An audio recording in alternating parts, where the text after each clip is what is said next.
আসসালামু আলাইকুম। আজকে অনেক কিছু দেখাবো। প্রথমেই মাথা ঠান্ডা করার জন্য এক গ্লাস ট্যাং বানিয়ে দিচ্ছি, অরেঞ্জ ট্যাং। এটা এখানে ঠান্ডা ঠান্ডা পানি নিয়েছি, একদম বরফের মতো ঠান্ডা। তার মধ্যে ট্যাং দিয়ে দিচ্ছি, অরেঞ্জ ট্যাং দিয়েছি, আমার অরেঞ্জ ফ্লেভার পছন্দ। তারপর চিনি দিয়ে সুন্দর করে নিয়ে নিচ্ছি।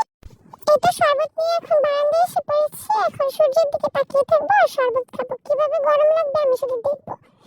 এই যে এখানে আমার গাছে করলা ধরেছে, সেটাই দেখালাম। আর এখন পেয়ারার ভর্তা বানিয়ে নিচ্ছি। তার জন্য পেয়ারা কুচি কুচি করে কেটে এর মধ্যে লবণ, তারপর চিলি ফ্লেক্স দিয়ে দিচ্ছি। সুন্দর করে নেড়ে নেড়ে বানিয়ে নিয়েছি পেয়ারার ভর্তা।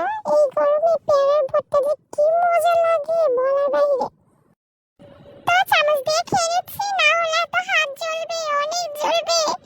ভয়ে ভয়ে চামচ দিয়ে খেয়ে মুখ জ্বলে শেষ। অনেক মজা হয়েছিল। তারপর বিকেলবেলা ফুচকা এনেছি। এই যে দেখতেছেন অনেক টেস্ট হয়েছিল ফুচকাগুলা। কার কার খেতে মন চাচ্ছে ফুচকা? এই ফুচকাগুলা আমার জীবনের সেরা ফুচকা, এত মজা ছিল, উফ বলতে পারতেছি না। আর এখানে ফুচকা খাওয়ার পর এখন আমার মাথায় তেল দিয়ে নিচ্ছি। এখানে একটা গার্লিক অয়েল নিচ্ছি, এটা চুলের জন্য খুবই ভালো। এটা এখানে পাওয়া যাবে কিনা আমি জানি না, আমাকে প্লিজ কেউ জিজ্ঞাসা করবেন না এটা কোথা থেকে এনেছি। আসলে এটা আমার আব্বু বাহির থেকে এনেছে।